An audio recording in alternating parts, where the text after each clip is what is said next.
and they don't necessarily have like PTSD, but they're not. They've gotten a little weirded out when in large crowds. Hello, welcome to the Hard Reset. What just happened? Which apparently is more common than what you think. Like that, kind of having that bit of an anxiety per se. That's easy to do. Well, I think they got it from if we got into like large crowds in like a city, you didn't know who was trying to kill your ass. You know what I'm saying? Right. Yeah. So you're amongst like a group, but that was kind of part of our job post when the war was over with. We, this general public started going back to their bazaars and selling, goat or whatever hanging from like whatever. It was like a large crowd. Well, that's usually when bad stuff went down. So some of these guys have gotten like a little bit of anxiety about large crowds. So they're not fans of, they don't go to the county fair anymore or like, whatever. I don't think I have that. I don't think I'm weird about it, but I'm not a fan of going to things like Walmart. I mean, not to mention obviously there's a vast amount of strange individuals in our local Walmart, and I know that sounds super cliche, but no, why is that? It's literally, I find myself, it's more aggravating because I'm like a get in, get out kind of guy. And there's always like the lady in front of you with the squeaky cart that like won't move. And you're just, I'm just like, I'm trying to get like a 55-pound bag of dog food for my, Belgian Malinois. That's like, it's like, he's like the size of a horse or something. Feed me, Seymour. And I'm just trying to go get a bag. I'm literally trying to go down one aisle to go get a bag of dog food at Walmart. And it's like a damned obstacle course. No, it is. With the lady in the scooter. Yeah. And like, and they want whatever. to have a family reunion. They're like, do they call each other up the day before? They're like, say, hey, I'll meet you at the Walmart. Yeah. Yeah. Aisle 13, dog food, family reunion going down. Let's block the whole aisle and not let anybody else through. How can you be that inconsiderate of other people trying to go about their day? No, I totally understand that. Yeah. And I'm not a fan of Walmart. I'm not a fan of Kroger's. Now, see, actually, you know what? Back in the day, before the big plague happened, this is going to be awesome. Yeah. This is like, so before the big plague, our kids will be talking about it. Yeah. You remember Dad? He's talking about the big plague. Yeah. No, anyway, So this is what I would do. I would go to Snap Fitness and I do my morning workout for a few hours. Man, it doesn't look like that anymore. But no. Then I would head over to Walmart and I would get toiletries, whatever. And then on the way home, I would hit Kroger and give me some eggs and meat and vegetables, whatever. Yeah. And this is all like at 1, 2 in the morning. Yeah, which generally and now you cannot do that. It's either they're not open or Walmart did some weird stuff too, where they would do their stocking at like the weirdest hours. So you're like dumping over boxes trying to get down the aisle. Yeah. Kind of like that, but yeah. Well, now it's weird. Like I can go to, even Home Depot annoys the shit out of me. Part of the reason Depot's parking lot and the registers annoy the shit out of me. Yes. They make 0 cents. And it's like, you gotta park on the contractor side and go in that door, which apparently you're not supposed to do. No, you're not supposed to. But I do because I'm a rebel. What are they going to do to you? Well, is that like the Home Depot fitness program where you park in the side that you walk in? Is it? Actually, you know what? Maybe that is a good thing. And then it makes you like come out of the contractor side and then walk clear back over to the other side of the parking lot. They are looking out for your well-being. And they may be. Apparently not for their own employees, but because I see, that's scathing. I know, but which I will tell you a personal story that enraged me. Right. I'm a pretty level-headed guy. I deal with people from, in my career field of people from all walks of life. Right. And again, I don't get wrapped around the axle about, anything. Right. Well, here's the thing is my wife always gets mad at me because I never take advantage of my veterans discount. You know, whatever. Home Depot's got a veterans discount. Yeah. I usually, to be honest with you, I don't even think that way. So a lot of times why would you? I go in there and Like, I'm not young, one of those. spry. I'm not one of those thank me for my service guys that goes to Applebee's on Veterans Day or whatever. I just don't think that way, right? So I always forget. Like I just go in, you know, I just want to get in and get out of there, and I pay and I go, right?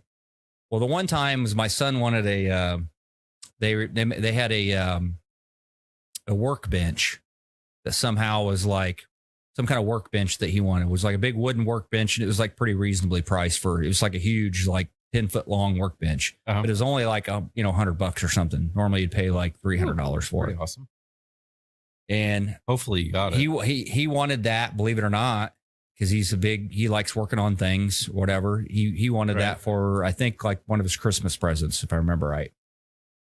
So I go in there, and my wife at the last minute says, "Hey, you know, you need to use your veterans discount or whatever on this, because we'll get it. You know, we're buying all these other Christmas presents, and you'll get it for like, you know, $85 versus like $100.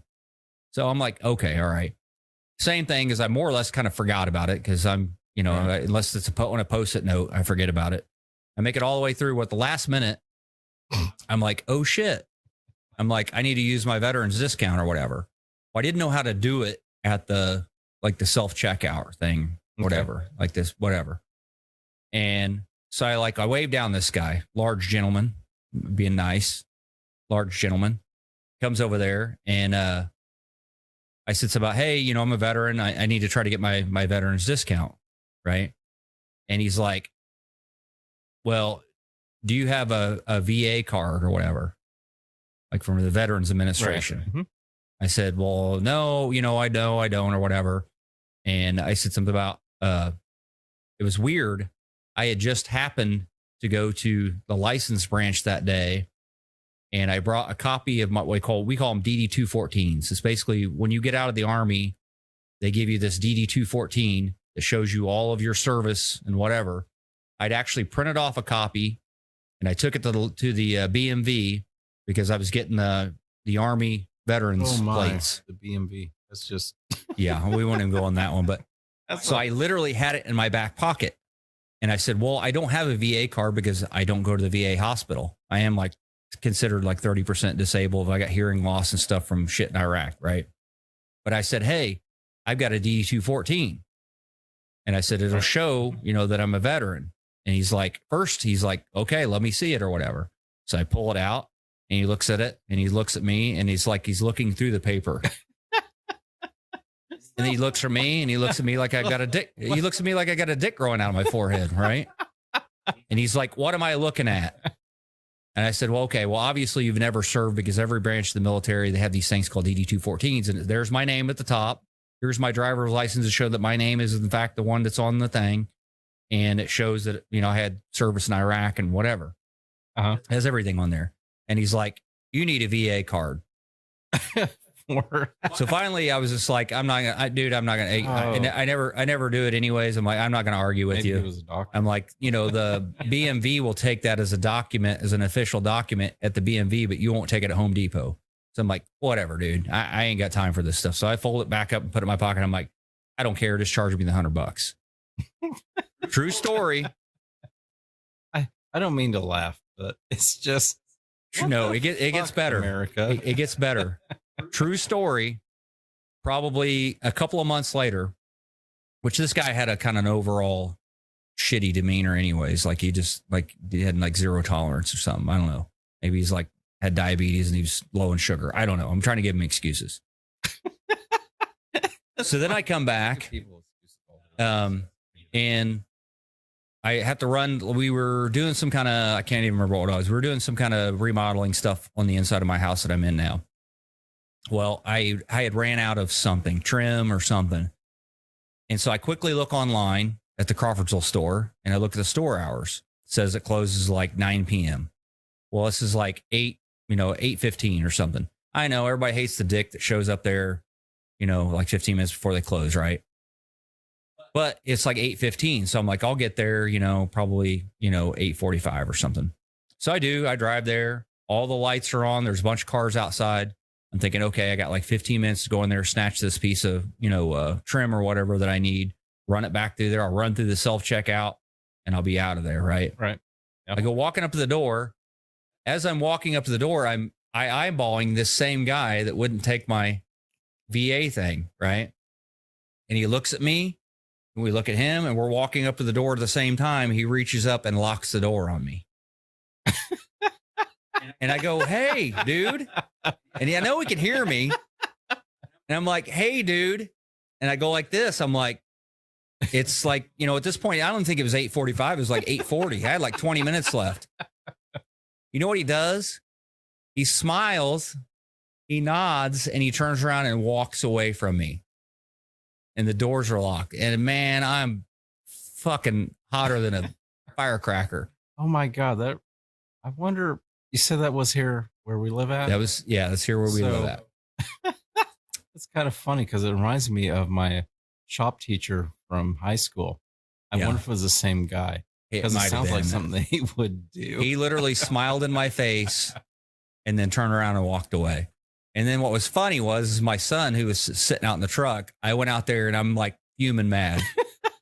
And I tell him the story. Me too. I tell him the story and he proceeds to start laughing. What? Guess what I did?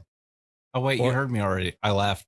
Yeah, he proceeded to start laughing or whatever, which then drew me back in. It drew me back in because I'm like, you know what? It is pretty funny. I'm like, talk about it.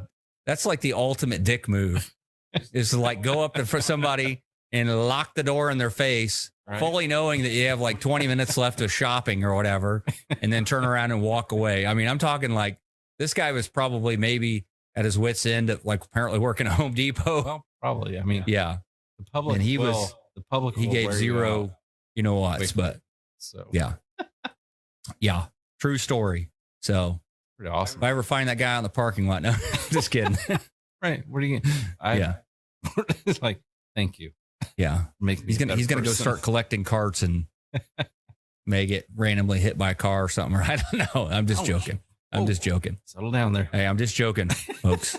That's not really going to happen.